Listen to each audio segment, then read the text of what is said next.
너만 정의로워? 너만 형사야? 이게 보자 하니까. 변태 새끼 몇 명 잡으러 가는 거 아니었어요? 저 형사랑 같이 가서 간단하게 체포하면 되겠네. 응. 자, 이 새끼 오줌 쌌어요. 아, 더러운 야, 바지 벗어. 그러니까 새파랗게 어린 자기 동생한테 이런 지금이나 받고 무슨 소리를 듣지?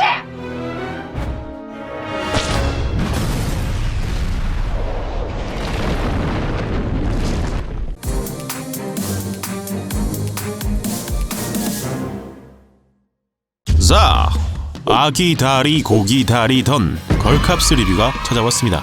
5월 9일 개봉작이니 개봉일부터 한 달 반이 지났으며 IP가 풀린 지도 3주가 넘었죠. 평소에도 빠른 리뷰어가 아니지만 이번 리뷰는 유독 늦은 감이 있는데 이 UCC에 쏟아내는 분노가 페미코인을 타기 위해 과장되었다는 오해를 받지 않기 위해 기다렸습니다. 엄복동도 상류사회도 점수를 주긴 줬는데 걸캅스에는 0점을 줬었죠. 저도 리뷰하면서 0점을 줄 일이 있을 거라는 생각은 못했는데 영화적인 만듦새는 걸캅스가 조금 더 낫습니다. 왜냐하면 엄복동에는 듣도 보도 못한 사운드와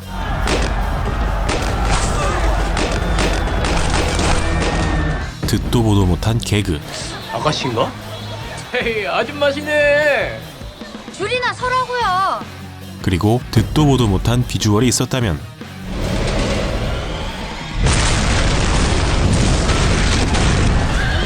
걸캅스는 아무런 도전을 하지 않고 장르물의 기본 공식은 지켰기 때문에 아무리 그래도 엄복동만큼 충격적이진 않습니다. 단지 코미디인데 재미가 없고 형사물인데 액션이 없고 버디물인데 케미가 없을 뿐입니다. 엄복동보다 만듦새가 깔끔함에도 0점을 준 이유는 엄복동이 못 만든 영화라면 걸캅스는 해로운 영화이기 때문이죠. 페미니즘이라 싫은 거냐? 영혼 보내기에 감독과 배우가 직접 감사를 표하는 거 사실 말도 안 되는 일이고 보통 한심한 일이 아니죠. 이것도 잘못된 문화지만 스밍 반복이 일상인 아이돌은 그렇다 치고 감독이... 하지만 감독이 한심하다고 영화의 내용이 바뀌는 건 아니죠. 0점을 주게 된 것은 전적으로 내용상의 문제 때문인데 페미니즘이 아니라 인종차별을 가져왔어도 이런 식으로 이야기를 풀었다면 똑같은 점수를 줬을 겁니다. 이 UCC는 성차별을 하지 말자는 이야기를 성차별로 풀고 있는데 그렇다고 해서 역지사지로 생각할 여지를 주지도 않습니다. 즉 건설적인 의미는 전혀 없이 그저 남성 혐오만 조장하고 있는 셈입니다. PC 영화인 체하지만 페미니즘은 돈이 된다는 정신에 입각한 지극히 상업적인 영화인데 돈을 벌자고 편견까지 조장한다는 점에서 쓰레기라는 표현도 아쉬울 정도입니다. 최소한 쓰레기는 세상에서 뭔가 쓰임새라도 있었고 재활용할 여지라도 있을 테니까요. 이 경우는 돈을 벌기 위해 남에게 피해만 주고 있으니 세상에 존재하지 않는 편이 더 나았겠죠. 하지만 이 모든 관점은 저의 매우 사적이고 주관적인 기준에 근거하고 있기 때문에 굳이 재밌게 보신 분들이 이 영상을 보며 기분이 상하실 필요는 없으므로 지금 뒤로 가기를 누르시기 바랍니다. 지금이요. 멀리 안 나갑니다.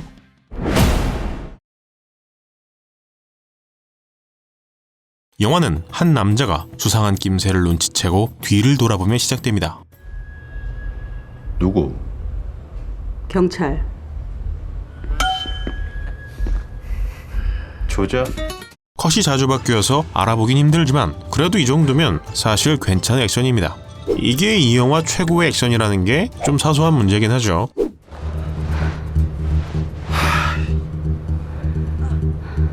그리고 벌어지는 추격전. 칼을 꺼내든 남자를 상대로 형사는 총을 꺼내어 공포탄은 날렸고 5발짜리니까 5분의 1 확률. 러시안 룰렛을 합니다. 자, 어차피 영화용 소품이지만 만약 공포탄이었다면 끝이 갈라졌거나 뭉툭했을 겁니다. 혹은 상황이 끝난 뒤에 공포탄이란 대사가 남았겠죠. 하지만 특별히 그런 게 없으니 실탄이라고 가정해서 봅시다. 그럼 이렇게 멋지게 실탄을 장전하고 무슨 이야기를 하느냐? 2방 땡겨서 탄약 걸리면 넌 저 세상 가는 거고 안 걸리면 모르겠다. 한 발을 땡겨서 총알이 나가지 않자 두 손을 들고 항복 의사를 표현하는 용의자에게 너무 늦었다고 그냥 쏴버립니다. 그리고 오줌을 쌌다며 바지를 뺏어서 버리기까지. 한편 이 모습을 훔쳐보던 남자는 내가 찾던 법의 집행자라며 반해버리죠. 드디어 찾았어. 내가 찾던 법의 집행자.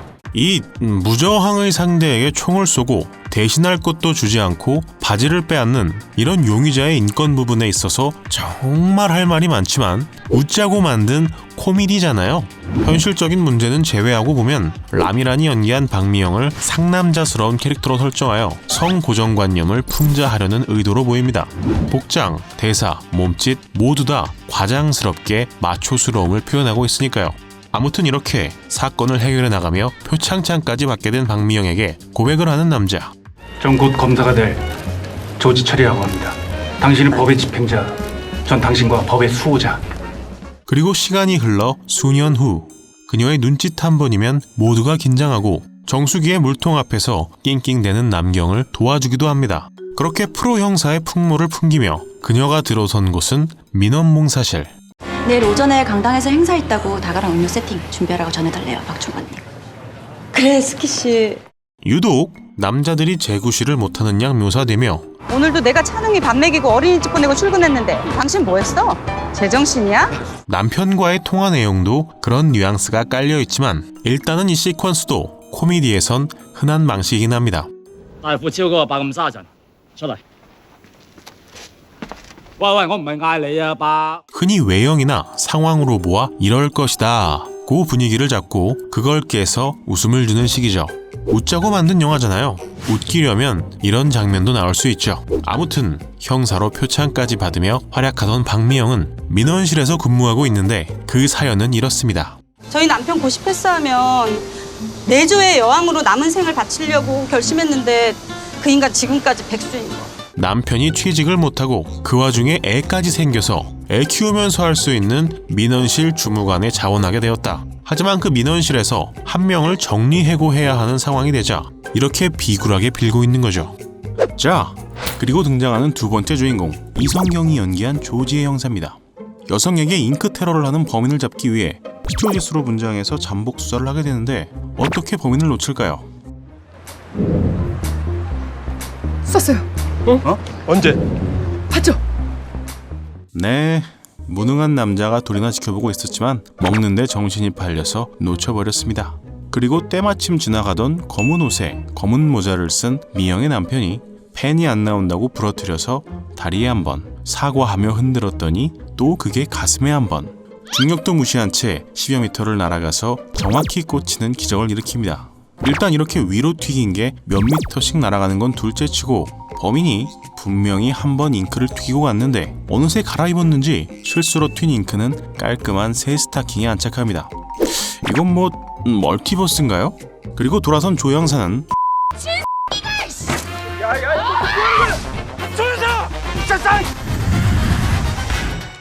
범인 검거 장면을 보면 이걸 형사의 제압이라고 할지 뭐 어찌 보면 현실 고증이긴 하네요. 그리고 박미영 팀장이 등장해 알려지는 놀라운 사실은 박미영의 남편이 조지의 형사의 친오빠였다는 겁니다.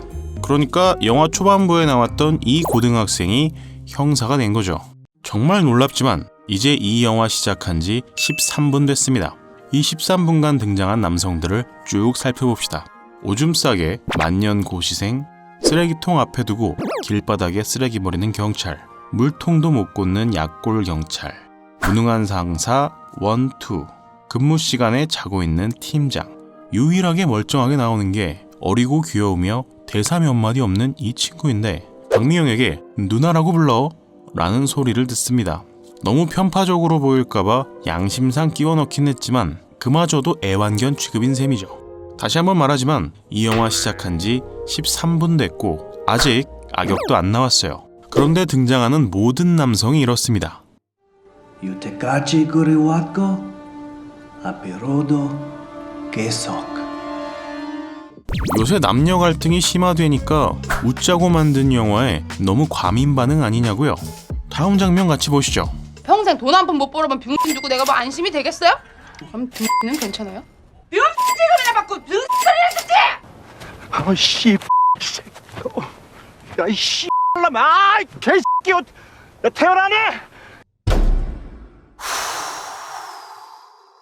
어디 뭐가 더 나오나 봅시다.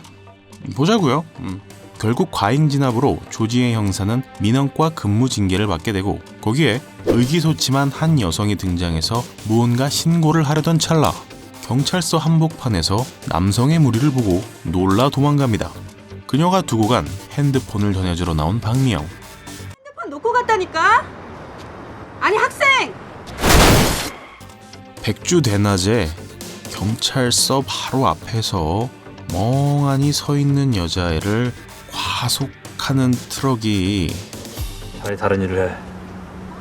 기술이 없으면은 뭐 세차 같은 거래. 그럼 밥은 떳떳이 먹어. 하다못해 13년 전에 나온 조폭 코미디도 이렇게는 안 찍었어요. 그 선생이냐? 개 같은 새끼야. 그리고 의심스럽다고 수사팀에게 알리지도 않고 본인들 마음대로 피해자의 핸드폰을 뒤집니다. 뒤져보니 메신저 대화 내용에 몰카가 찍힌 내용이 나오고 아크샷으로 회전까지 줘가며 열심히 몰카범 욕을 합니다. 20살이에요. 갓 고등학교 졸업해서 이제 막 대학생활 누리기 시작한. 이 새끼들 개새끼들 아니야. 잠정적 살인자야. 맞는 말이죠. 몰카범들 나쁜 놈들이고 몰카 피해자는 사회적 살인을 당하는 격이라는 거 누구도 이의를 제기하지 않을 겁니다. 그런데 그걸 은근슬쩍 남성 전체에 대한 혐오로 풀어나가는 건 완전히 잘못된 방법입니다.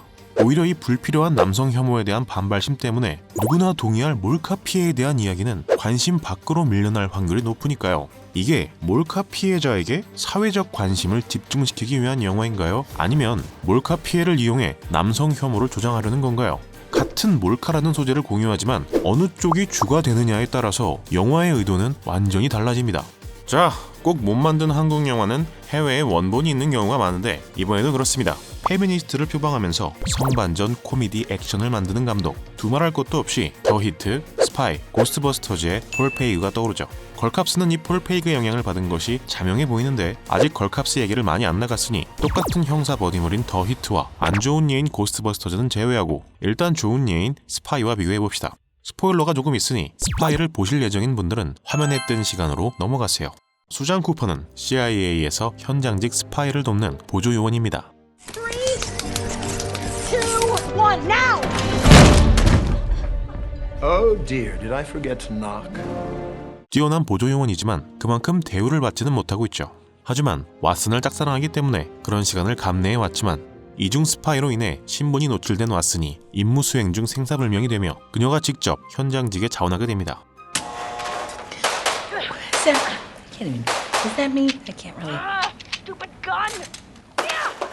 그녀는 생각보다 현장 일에 재능이 있었지만 오랜 기간 보조 요원으로 일해왔고 과체중 여성이란 점 때문에 큰 반대에 부딪히게 됩니다. 주인공을 괄시 혹은 이용하는 남성이 있고 그 덕분에 재능력을 발휘하지 못하는 이야기. 걸캅스랑 굉장히 비슷한 구도죠. 그럼에도 스파이는 훨씬 편하게 볼 수 있습니다. 왜? 같은 여성인 그녀의 상사는 우스꽝스러운 위장 신분과 단순 관찰 업무만 주는가 하면 뛰어난 외모를 지녀 주인공의 선망을 사던 여성 스파이는 이중 스파이 중 하나였다는 점이 드러나기도 합니다.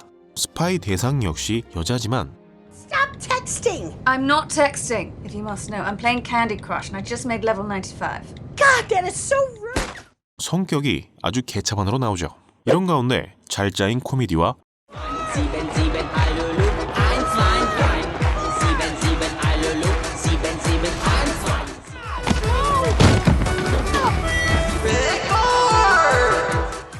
훌륭한 액션으로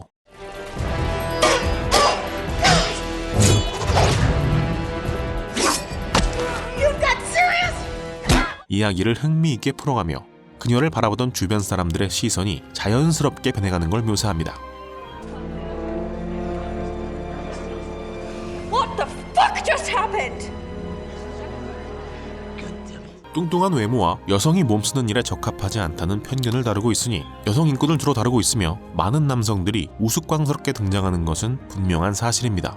And who the fuck are you? I'm the person that's gonna cut your dick off and glue it to your forehead so you look like a limp dick unicorn. That's who the fuck I am. 하지만 그렇다고 해서 남자가 이 영화를 보며 반감을 느끼지 않습니다. 남자들만큼이나 여자들도 망가지고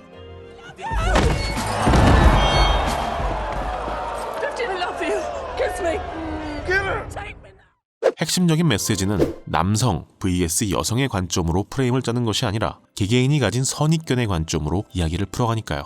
여권 신장을 논할 때 자주 쓰이는 말이 세상의 반은 여자란 말인데 바꿔 말하면 세상의 반은 남자기도 합니다. 그리고 자신의 신념을 설득하는 가장 멍청한 방법은 세상의 반을 적으로 돌리는 일이겠죠. 평생 돈 한 푼 못 벌어본 병신 주고 내가 뭐 안심이 되겠어요? 그럼 병신은 괜찮아요? 병신 지금이나 받고 병신 소리를 듣지! 그리고 이건 그 멍청함의 정점에 달한 방식이고요. 뭐 일단 계속 보시죠. 분명히 이건 사고지만 우리 애가 자살할 애가 아니라면서 우는 부모님을 뒤로 한 채 의사는 환자의 몸에서 발견된 성분을 이야기해줍니다. 모르핀, 헤로인 등에 포함되어 있는 마약 성분입니다. 그리고 수술 때 사용하는 마취 성분도 검출됐고요. 모르핀, 헤로인, 그리고 수술용 마취제 성분. 기억해두세요. 이 성분들이 중요해지는 순간이 나옵니다. 그리고 때마침 친구가 우연히 찾아와 클럽에서 수상한 남자와 만났던 이야기를 해줍니다. 클럽에서 합석을 한 적이 있는데 그 남자가 향수를 수입한다더라. 그리고 화장실 다녀오니까 친구랑 같이 없어졌더라. 이런 이야기를 들려주죠. 한편 민원실에서는 조 형사가 어디에 갔는지 물어보는데 그들의 대답은 이렇습니다. 똥 싸러 갔어요. 뭔 똥을 이렇게 오래 싸? 변비. 네, 다음. 조 형사는 사이버 수사대의 운영자를 찾을 수 있을지 물어보고 이런 사이트 10,000개가 넘어요. 10,000개가. 국내에선 추적 불가. 답이 없어요. 급한 사건이라고 말하는 조 형사에게 건성건성 대답하며 관심이 없는 듯 묘사하는데요. 여경팀에게만 직접 수사 요청을 하지만 다른 일이 바쁘단 핑계로 거절당하고 아마 정식 접수해도 밑으로 내려오는 데만 3일은 걸릴 거예요. 누가 관료사이 아니랄까 봐. 그리고 같은 팀 동료들은 관할도 아닌데 왜 나서냐며 무시당할 거라는 지레짐작까지. 자꾸 부연 설명으로 빠지는 것 같지만 중요한 부분이라 한 가지만 더 짚고 가죠. 첫째, 이런 불법 사이트 단속이 어려운 이유는 해외 서버기 때문입니다. 국내라면 영장만 발부되면 일사천리지만 해외에서 한국 영장은 종이 쪼가리에 불과하므로 해당 국가 수사기관의 동의를 받은 이후에야 진행이 가능하며 그러는 사이에 폐쇄하고 다른 나라에서 사이트를 개설하면 그만이기 때문에 어려운 것입니다. 몰카에만 유독 관심이 없어서 이러는 것이 아니라 웹툰, 도박 등 대부분의 해외 기반 불법 사이트들도 같은 이유로 수사에 난항을 겪고 있고요. 둘째, 그래서 국가가 불법 사이트 단속에 손을 놓고 있느냐? 그렇지 않습니다. 불법 웹툰 공유 사이트인 밤토끼의 운영자는 폐쇄뿐만 아니라 구속까지 이뤄졌으며 이후에도 마루마루 같은 불법 공유 사이트들 역시 잇따라 문을 닫고 있습니다. 웹툰 사이트를 예로 들었지만 도박, 몰카 사이트 역시 기사를 검색하면 어렵지 않게 단속 기사들을 찾아볼 수 있죠. 또한 해외 사이트를 잡는 데 시간이 걸리니 공유를 통해 접속 자체를 막자는 의도로 강행하고 있는 정책이 HTTPS 차단입니다. 완벽히 다 막고 있다는 것은 아니지만 국가 간의 파워게임과도 연관되어 있는 정치적인 문제고 최소한 국내에서 할 수 있는 일은 국민적 반발까지 감수하고 있는 것으로 보입니다. 아무리 요즘 경찰 한다지만 사회 비판을 하겠다면 좀 더 제대로 된 문제를 지적해야 하지 않을까요? 이거 코미디였지. 더 이상 똥 싸면 안 돼! 웃기질 않아서 잠깐 잊고 있었네?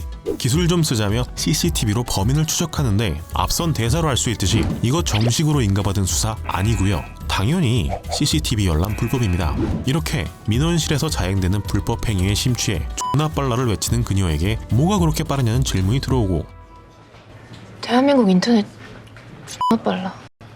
근무 태만 존나 마이너스 3점. 그랬구나. 인터넷이 너무 빨랐구나.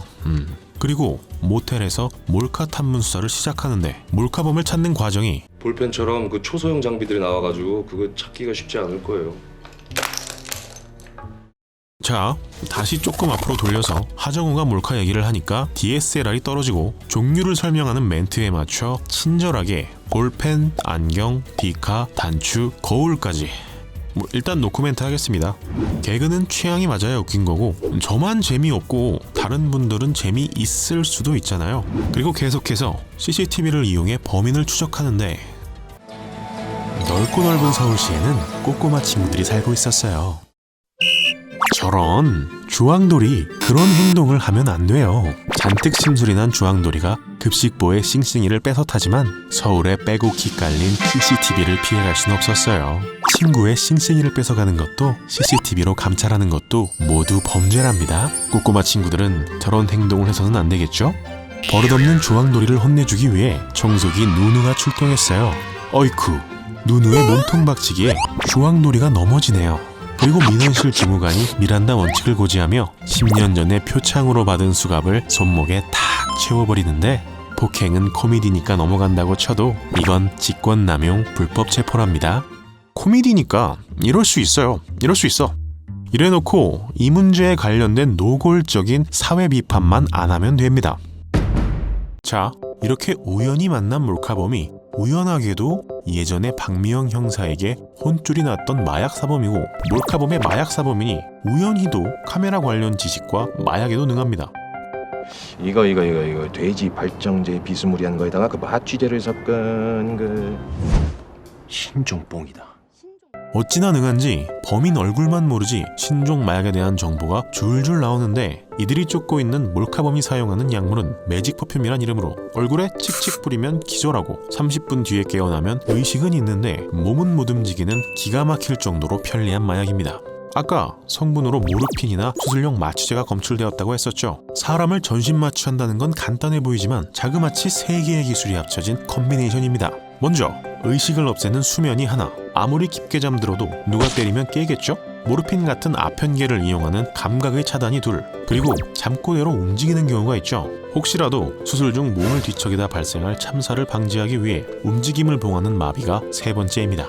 세 가지 모두 별도의 약물이 사용되며, 만약 다른 마취가 풀렸는데 마비가 덜 풀렸다면 의식은 돌아왔는데 몸은 못 움직이는 상태가 가능하긴 합니다. 물론 의식을 잃게 만드는 수면부터 코와 입을 덮는 마스크를 씌워 몇 초는 호흡시켜야 가능하고, 모르핀과 마비용 약물은 계속 양을 조절해야 한다는 점을 생각해보면 무슨 스킨로션 올인원팩 마냥 쓱가다가 칙 하고 뿌리면 기절부터 마취까지 한 번에는 현실적으로는 불가능하지만, 어차피 코미디잖아요. 웃자고 만든 이야기에 팩트 들이대며 정색하는 아싸분들은 여기 안 계시겠죠?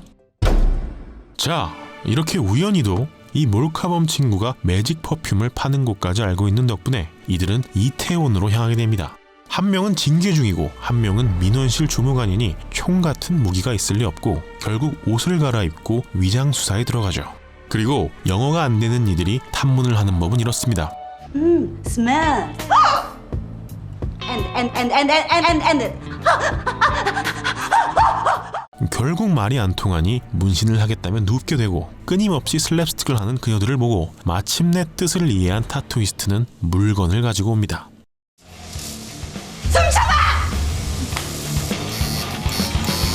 그렇게 성과 없이 FBI 문신만 얻게 되고, 가게를 나서는 그들의 눈에 보인 것은 또 다른 타투 가게 간판.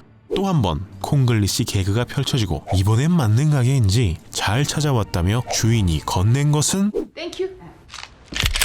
Yeah, what now? Think I know y'all was cops? I been knew y'all was 12.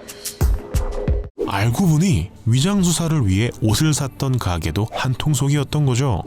안녕? 그렇게 연장을 든 친구들과 벌이는 What's going on? I can't see anything. Somebody help! 액션 없는 액션씬. 그리고 범인은 다 제압했지만 그냥 기분 따라 쏴갈기는 총. 떠오른다. 이 그립감. 당연히 총을 쐈으니 지구대에 잡혀가고 동료들이 와서 구해줍니다. 이때 던지는 훈훈한 미담. 조영사가 일망타진했어요. 마약 판매책. 다 조영사가 총 쏜 덕분? 자, 다시 돌아봅시다. 이태원에서 일을 벌렸으니 당연히 관할 지역도 아니고, 타투 가게를 찾아간 정보? 몰카범을 불법 체포 및 취조로 얻어냈으니 위법. 몰카범이 있는 서교동엔 어떻게 갔죠? 불법 CCTV 열람이니 이것도 위법. 무력화한 상대에게 발포했으니 과잉 진압. 영화니까 좀 과장할 수도 있고 허구성이 있을 수야 있죠. 근데 이렇게 실적 올릴 기회니까 동생 밀어줘야지. 난 이렇게 착한 사람이야. 이럴 상황은 아니란 거죠. 뭐 어찌어찌 돌아가는 길에 집에서도 불법 감찰 중이던 이 친구가 범인들 차량을 발견하자 그 소식을 접한 경찰들은 둘만 내려줍니다. 그리고 펼쳐지는 영화의 하이라이트. 강간하는 새끼들이라고요. 누가 누굴 강간한다는 거야? 그거 그냥 지들끼리 좋아서 찍은 거 아니야? 아니라고 몇 번 말이에요, 진짜. 정의로운 조영사와는 다르게 그깟 변태들 잡아서 벌금이나 좀 먹이면 끝나는 일에 왜 이렇게 열을 올리냐고 웃어넘기는 남자 형사들. 내가 실수했지, 그치? 야 미안해. 오케이, 끝. 그리고 둘이 나누는 대화. 내가 왜 이러고 있는지 알아요? 몰카당하고 야괴당하고 그런 개만도 못한 새끼들 잡으라고 경찰이 있는 건데.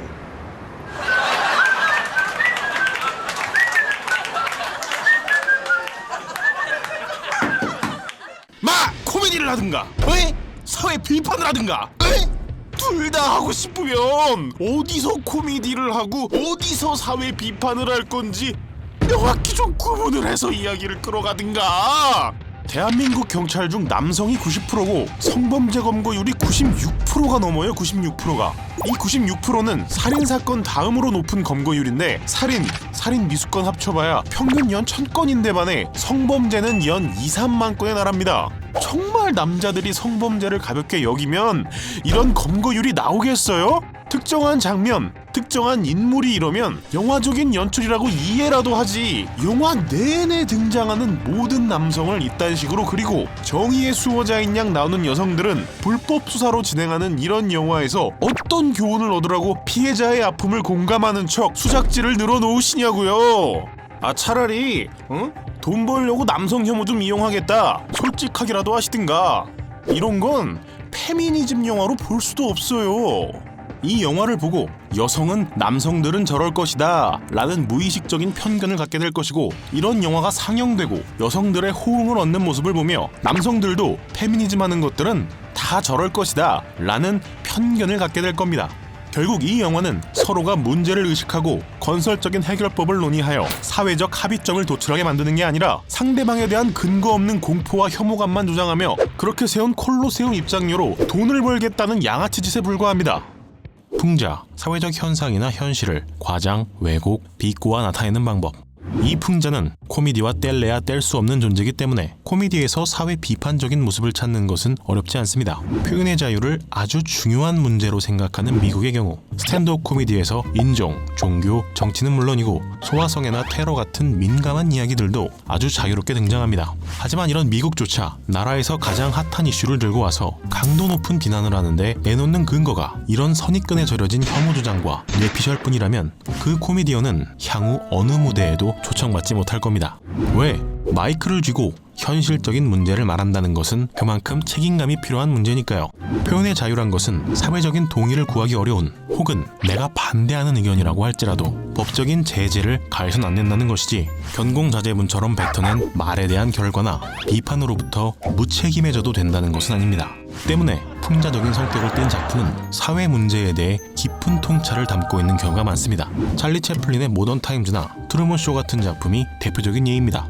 설정과 장면들은 과장되고 허구적이지만 그 장면들을 통해 던지는 질문들은 더없이 진솔하고 현실적입니다. 혹은 전체적으로 가볍고 웃긴 형식을 취하되 뼈있는 문제 제기를 할 수도 있겠죠. 앞서 언급했던 스파이가 이런 줄타기를 훌륭히 해낸 예고. Hey guys, which one of these makes me look more like a doctor? Me playing saxophone or me listening to saxophone? 미국에서 큰 논란이 된 고스트버스터즈조차 특정한 지점에서 실패했을지언정 영화 전체가 이렇진 않았습니다. 그런데 걸캅스는 코미디라는 껍데기 대충 씌워놓고 무슨 성분이랑 무슨 성분 섞으면 여자애들이 픽픽 기절한대. 안타까운 피해자가 있으니까 우리는 탐문도 불법으로 하고 체포도 불법으로 하고 후까지 잡으려고 그냥 총도 막 쏴 제낄 건데 그래도 성범죄를 웃어넘기는 이런 무능한 남자들보단 나으니까 웃어. 분위기 장내지 말고. 아이 널도 정도껏 해받아주지 위선자식. 자, 뒤에 1시간 정도 분량이 더 있지만 영화의 장면을 인용하는 건 여기서 끊겠습니다. 범인을 만나고 납치를 당하고 액션보단 드라마를 위한 싸움이 나오고 뒷마무리가 허술한 악당들 덕분에 살아난 뒤에 진짜? 당신들 밥그릇 쫓아서 신나게 달려갈 때 그들 곁엔 누가 있었는 줄 알아요? 정의로운 일갈이 나온 끝에 미안하다. 내가 다 내가 다 책임질게. 그리고 니들 다 연장들 챙겨. 무관심했던 남성을 계몽시키고 흔한 추격신 뒤에 여자는 안 된다고 했어 안 했어. 굳이 또 여자를 들먹이며 찌질함을 보이는 악당을 마지막까지 민폐인 남편의 방해 공작에도 굴하지 않고 물리치는 이들의 이야기로 끝나거든요. 앞서 보여드린 것과 정확히 똑같은 문제를 더 처참하게 반복할 뿐이니 여러분의 시간을 낭비하기보단 건너뛰고 본제로 들어가죠. 제가 이 영화에 유독 불호를 표하는 이유는 다음과 같습니다. 먼저 걸캅스는 전개에 있어 대단히 허술하고 우연성에 크게 기대고 있습니다. 또한 특정한 집단을 꾸준히 비하하고 있죠.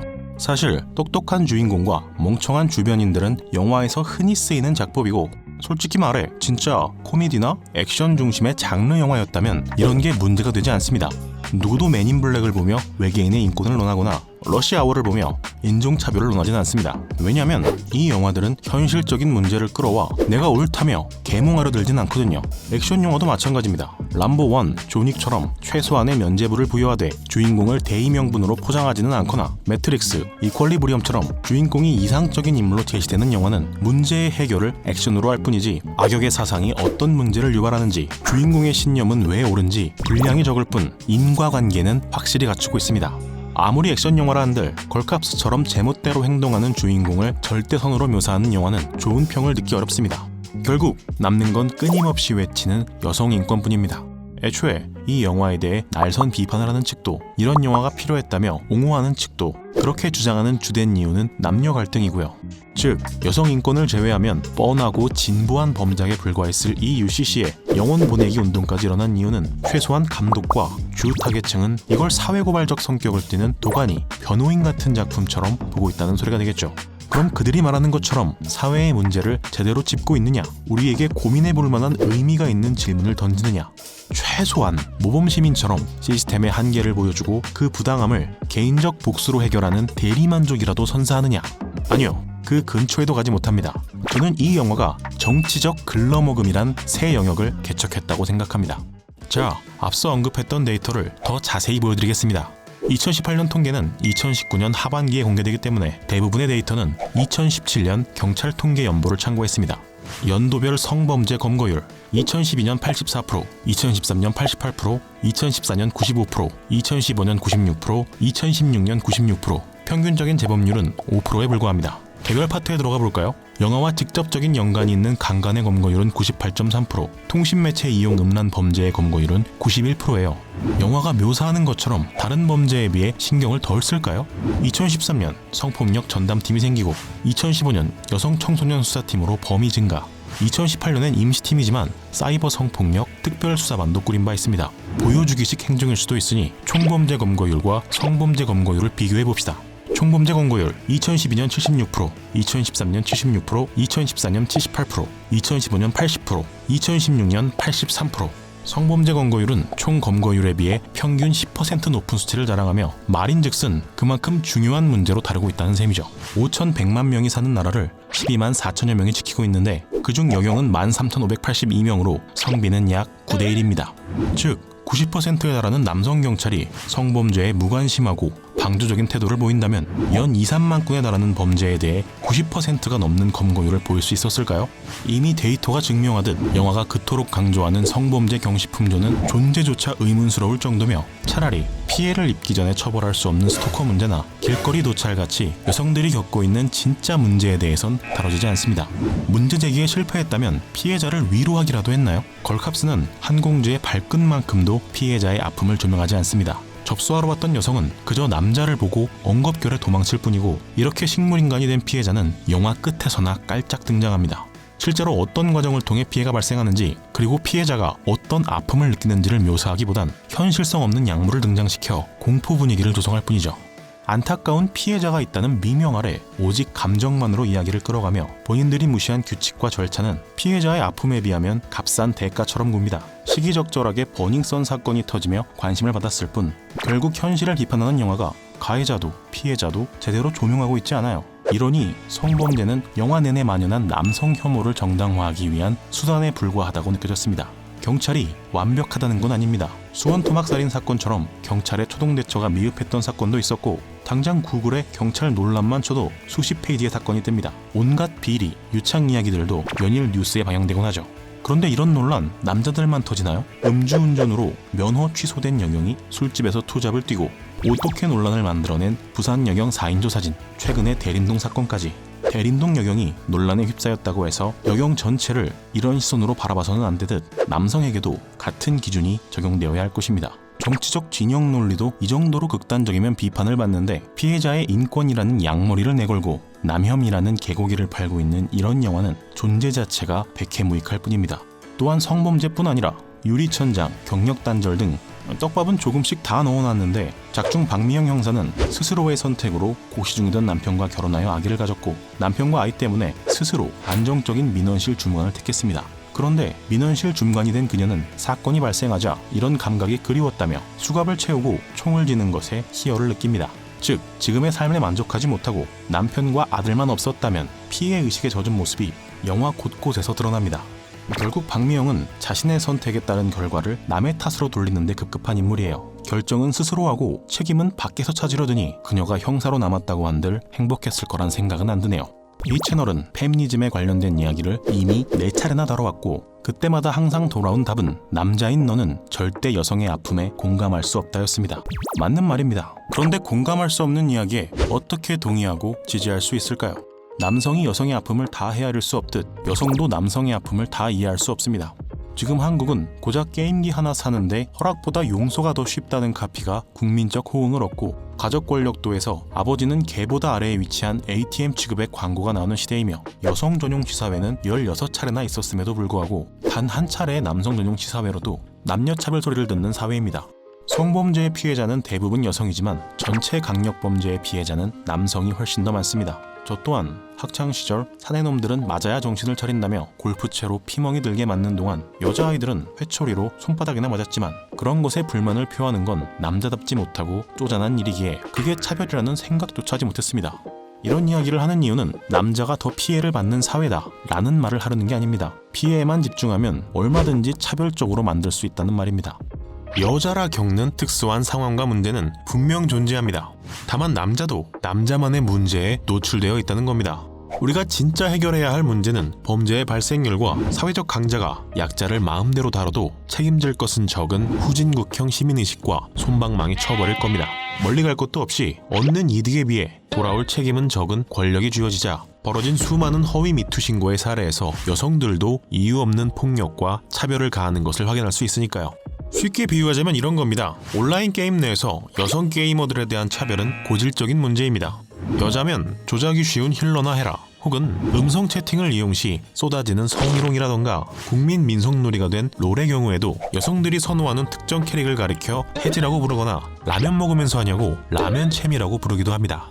이런 성차별이 결코 가벼운 문제라는 게 아닙니다. 하지만 여성의 관점으로만 접근한다면 남성 유저들에게 접대받으며 게임을 하는 소위 여왕벌 문제와도 연관이 있기 때문에 욕먹을만 하니까 욕먹는 거지 라는 식의 소모적인 감론을박으로 번질 확률이 높습니다. 실제로도 이 문제에 대한 여론도 그런 추세고요.